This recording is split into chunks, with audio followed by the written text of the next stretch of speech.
Pagkatapos ng pakikipaglaban ng mga gerilya at ng mga hukbalahak kasama na ang mga Amerikano laban sa mga Hapon, naging mapaghangad ang mga manunulat dahil nagkaroon ng patimpalak sa pagsulat ng iba't ibang uri ng panitikan. Nalaman ng mga Pilipino na may makukuha silang gantimpala kung sino man ang magwawagi. Ano kaya ang nangyari sa panahong ito? Kung gantimpala lamang ang nag-uudyok sa mga Pilipino sa pagsusulat, makabuluhan pa kaya ang panitikan sa panahong ito? May manunulat pa bang nagtataglay ng pag-ibig sa sining ng pagsusulat? Alamin natin.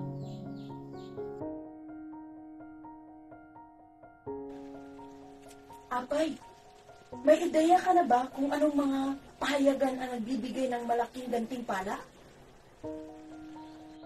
Dalawang pahayagan yung malaki ang binigay ng gantimpala, yung Daily Herald at yung Manila Bulletin. Pero mas mataas ng 10 piso ang binigay ng Manila Bulletin. Sige, sasali tayo sa dalawang pahayagan. Ngayon na nakapili na tayo ng pahayagan na sasalihan, ano kaya yung isusulat natin? Mayroon na akong ideya, Charo. Magsusulat na lang ako tungkol sa mga kalupitan ng mga Hapones sa mga Pilipino. Hindi ko talaga makakalimutan ang pighati na dinanas ng mga pinsan ko sa mga kamay nila.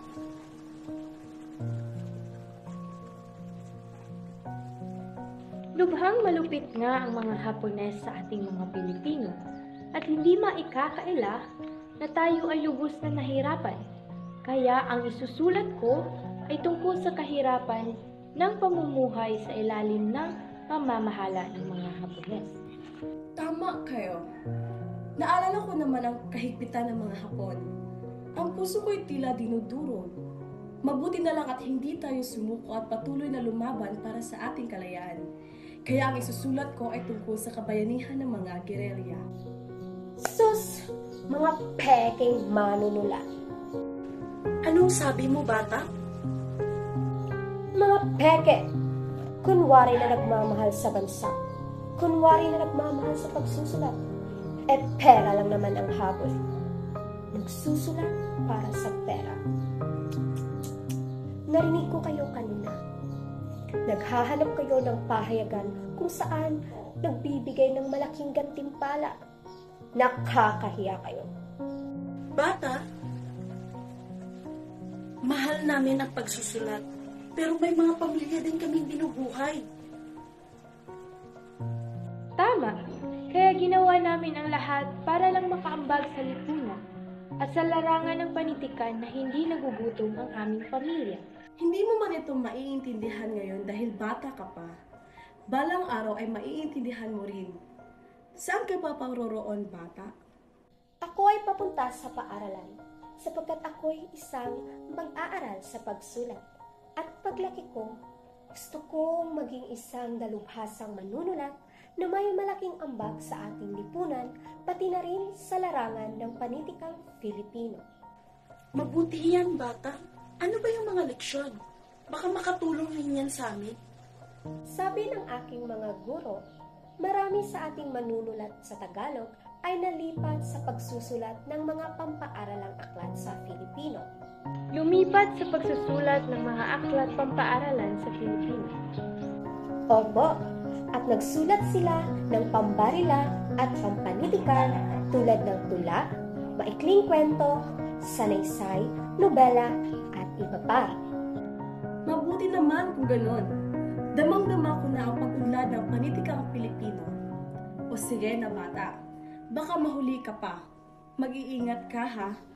Mag-iingat rin po kayo. Paalam po sa inyo. Lumipas ang ilang taon, naging mainit ang pamamalasak ng aktivismo ng mga kabataan sa pagtungtong ng dekada 70. Maraming mga kabataan ang naging aktivista upang humingi ng pagbabago sa takbo ng pamahalaan. Ibalik ang demokrasya! Hindi na ito ang bansang kilala ko! Hindi na ito ang demokratiko kutiisan ng gobyerno kapitalista ang humihirang sa ating bayan! Mga kababayan, Ang mahihirap ay lalong naghihirap, samantalang ang mayayaman ay lalong yumayaman. Ibalik ang demokrasya! Itigil ang kapitalismo! Itigil! Itigil! Itigil! Itigil! Itigil! Itigil! Humantong sa pagdeklara ng batas militar ang binhi ng aktivismo at tinawag itong panahon ng duguang placard.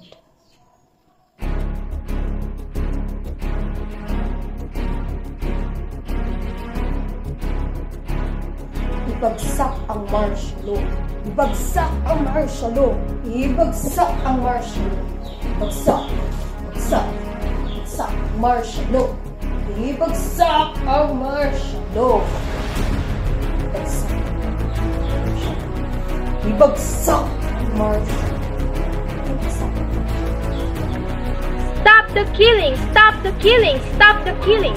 Mga taong wala ng buhay, mga taong nawawala na parang hula. Ano nang nangyayari sa Pilipinas? Stop the killing!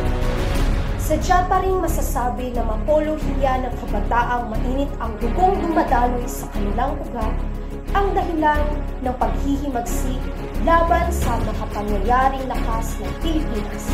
Kaya hindi natin maikakaila ang sinabi ni Rizal na ang kabataan ang pag-asa ng ating bayan. Bagsak ang martial law. Sa panahon din ng aktivismo, nagsimulang mapanood ang mga pelikulang malalaswang. Iyan ay tinatawag nilang mga pelikulang boba.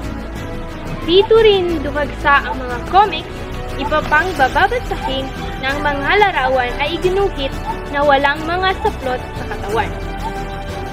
Kahit nasilang man ang mga kanilang mapanira ng kaugalian sa linangin, umiral naman ang mga panulaang Pilipino sa panahon ng aktivismo, kung saan nagtataglay ng tatlong katangian ang mga tulang isinulat ng mga batang Makata at mananalumpati noong panahon ng aktivismo. Ang unang katangian ay ang pagmamasid at pagsusuri sa kalagayan ng bayan. Pangalawa, ang pagsisiwalat ng mga katiwalian at dayugdok na pagpapasa ng mga nanunungkulan. Pangatlo at panghuli, ang tahasang masasabing labag sa kagandahang asal na panunungayaw at karahasan sa pananalita. Ika nga ng ika-32 Pangulo ng United States na si Franklin B. Roosevelt, huwag nating kalimutan na ang ating gobyerno ay ang ating sarili at hindi isang tao na makapangyarihan sa atin. Ang mga pinuno ng ating demokrasya ay hindi isang presidente o senador o mga kongresista o sino mang mga opisyal ng pamahalaan, kundi ang mga butante ng bansang ito.